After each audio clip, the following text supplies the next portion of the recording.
Morning, friends. Happy start of Holy Week 2020. I've been thinking for some while that I wanted to do some, a video log of the next 7 days. I'm trying to think about Jesus and his journey into Jerusalem, what it had in store for him, and just maybe share some reflections on what it would have been like. Sometimes when you read the Gospels, you pick up certain ideas and details that we generally know quite a bit about. But often it, I think, takes us to really understand the context, what it must have been like for him, where he was, the whole experience of around the details that we're given, that just makes it so much richer. And I guess my thought is that I'm going to be reflecting on the scriptures, hopefully in a new way this year. I'm trying to, whilst I'm in lockdown,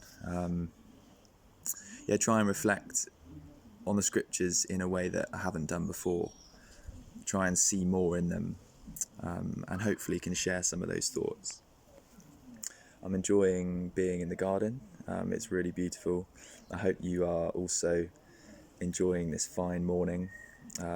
Light and trees and birdsong all make the heart merry indeed.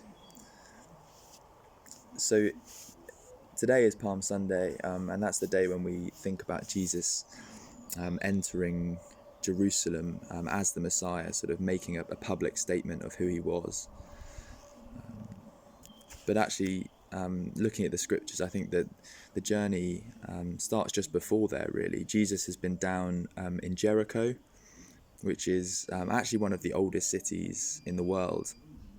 It's the city that Joshua took first when the Israelites conquered or moved into the Holy Land. Conquered's probably not the right word in our culture, but moved into the Holy Land, and they took Jericho, which is actually in the Jordan Plain, just above sea level, so very low down in a flat desert area. And Jesus has been passing through Jericho on his way to Jerusalem, probably from the north, potentially Samaria, but most likely from the Jordan area or from Galilee. And in Jericho, there are two great stories of Jesus' work. So one was meeting Zacchaeus, who was a tax collector, and Zacchaeus was sitting up in a tree listening to Jesus' teaching. And Jesus has this amazing dialogue with Zacchaeus where, despite Zacchaeus' background of extorting people, he shows an immense faith in Jesus. Jesus calls him a son of Abraham, and the Pharisees and teachers of the law don't like this, but actually it's because of his faith that even in spite of what he's been doing and where he's come from, Jesus says, "No, Zacchaeus, I call you because of your faith." And then Zacchaeus responds through realizing what he's gained in Jesus and giving all that he's extorted back, and making amends for the life that he's led, and totally changing direction and living a new life. And Jesus also heals the blind beggar in Jericho, which is another act of great faith from the blind beggar to come to Jesus, say, "Please give me sight," and Jesus does that and works a great miracle. But at this point, there's a sense that Jesus is on mission for a greater purpose now. He's been doing with his disciples, he's been traveling the nation for months, potentially years, and has been doing all sorts of miraculous signs, wonders, teaching incredible things, parables. But there's this, a unique point in the gospel where instead of Jesus saying, "My time has not yet come," it's very much, this is my time to shine. This is my time to do what I've come to do, and the culminating point of my mission. And so really Jesus was only a couple of years older than I am now, which is an amazing thought. And he has this sense when others around him, even his closest disciples, don't really understand quite what's going on in terms of Jesus having to be the Messiah, having to fulfill all that's been said by the prophets, and all that the story of the whole Bible has been working up to this point. And Jesus realizes that he's coming up to this mission critical point where he is fulfilling all of the Torah and all of the prophecy, and at this point there's going to be probably millions of people from the kingdom of Judah coming to Jerusalem for Passover. This is one of the three Jewish pilgrimage festivals, which means that people all came to offer their sacrificial lamb in Jerusalem at the temple. The country, I suppose, in modern terms, wasn't enormous, but actually in its own time, in its own context, this was an incredible temporary migration to Jerusalem, where people from all the tribes of Israel would come, and there were, I think first it was the Passover, and then later was I've forgotten the name of the festival actually. I think it's called Shavuot, but is what's known as Pentecost. And so Jesus and his disciples too were on their way to Jerusalem for Passover. And they had this, on one hand, a physical climb from Jericho up to Jerusalem. So this is, ascending down from the Jordan plain up to onto the Judean plateau and going up to the great city, which David built in Jerusalem, up in the hills. So there's that physical side of it, but there's also a very emotional side of this. So I think by this point, Jesus is likely to have known what the next week was going to mean for him. He knew that this was going to be a difficult time of being obedient to God, even unto death, even unto that ultimate journey to the cross. And so he also no doubt had this physical but emotional climb up to Jerusalem, knowing that the week ahead was going to be the biggest week for him, for his disciples, and for all who would come to believe in his name. He would have passed the home of Mary, Martha and Lazarus, who we know were people he spent time with and loved. And so there's probably a sense of kind of, maybe Jesus didn't experience nostalgia the way we do, but there would have been this sense of, wow, like this is places I know, this is things I'm familiar with, but this could be the last time that in this experience of it, at least, I'm coming in this way. He wasn't going to be going back in the same way, and so psychologically, emotionally, this must have been a really intense time for Jesus. And what he decided to do was basically set up camp on the Mount of Olives. So he came up from Jericho, made that climb past Bethany, which is where Mary and Martha are from, basically camped on the Mount of Olives. And all throughout Holy Week, or what we now know as Holy Week, he was going in and out of Jerusalem, going into Jerusalem to cause carnage at the temple with all his teaching, overturning the tables, lots of opposition from the Pharisees, and basically turning the whole worldview of the Jewish nation upside down, showing them that the things that they expected, the Messiah they expected, wasn't going to be the one that he was going to be, or at least the one that the way that they focused on the scriptures was looking at the wrong kind of Messiah. So actually it was pretty gnarly. Jesus turns up after months of ministry, and basically establishes his mission center with his disciples, who by and large at this point don't really know what's going on, and basically says this is going to be an enormous week, the ultimate week that everything else has been building to. People are coming to Jerusalem from all the corners of the nation, more than that probably from all the Jewish parts of the world, and they're all going to be here.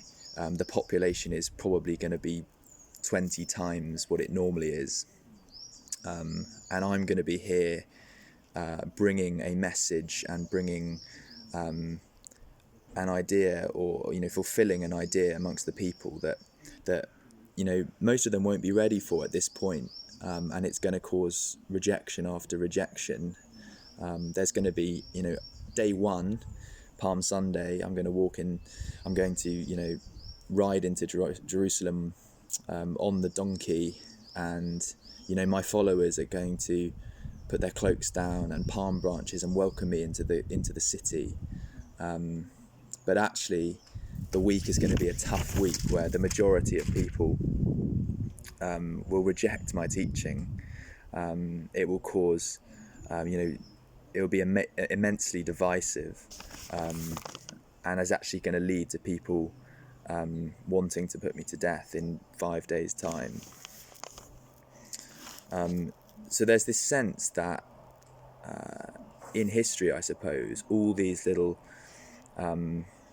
necessary factors are coming together. There's the nation coming to Jerusalem, there's Jesus completing a long period of mission, and there's all these ideas about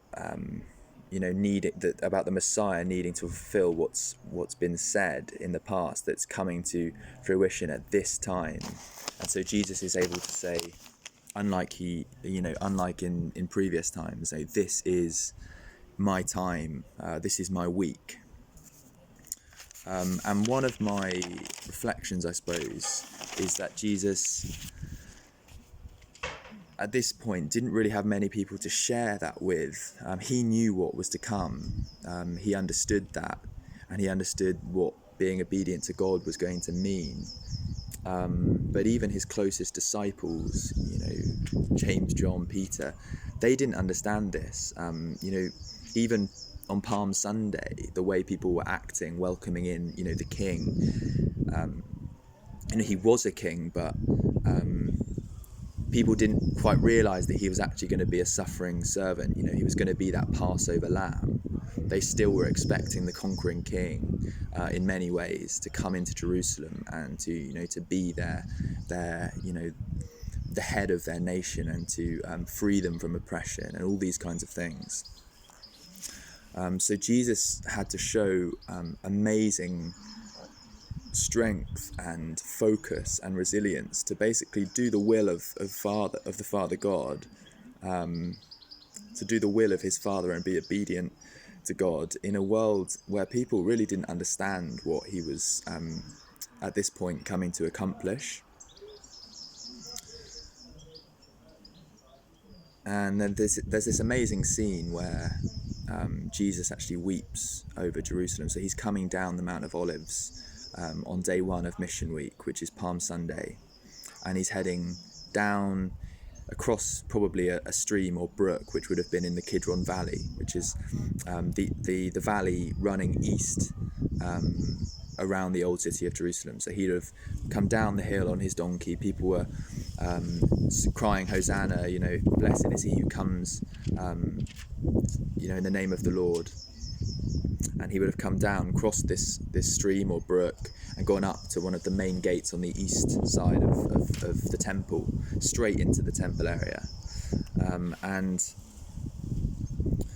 there's a point where Jesus pauses, and as he's coming down, he weeps over this great city, the city of God's people, the city with so much promise. And I'm not an expert on why he weeps, but it sounds from the scripture as though, the misunderstanding, the lack of insight and wisdom at this point about who Jesus is, causes great upset for Jesus, because he knows what it is that he has and what it is that he's accomplishing. And if only the people would understand that, they too would be able to experience that life, that joy, that feast that is on offer. But the time has not yet come, because the Messiah hasn't laid down his life and hasn't yet called people to take up his life and live a new life. And so this lament over Jerusalem is incredibly powerful. And I think what it shows for me is just Jesus was incredible in being so focused on what his mission was. And despite not sharing that mission, not being able to kind of offload it with his friends and those following him, because they didn't quite understand what it was about, his relationship with the Father had to be so strong at this time because it was such a strange time of basically fulfilling the will of the Father, even when it meant really difficult rejection, really difficult, facing basically a barrage of resistance, and ultimately being hated and despised and put on trial in the same city.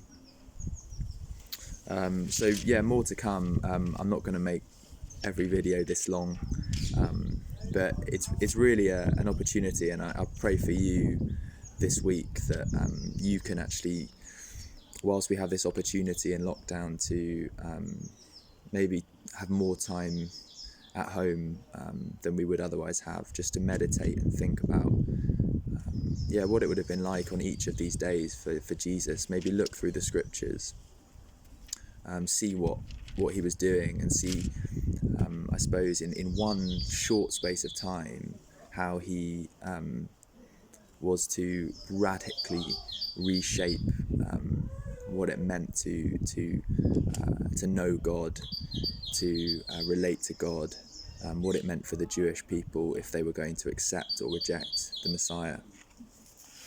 And so I'll leave you with that thought that Jesus is establishing his mission centre on the Mount of Olives, ready for a huge week to come, and paving the way ultimately for the biggest moment in history, the biggest moment we've ever had. Bless you. Have a great rest of the day. Sending lots of love.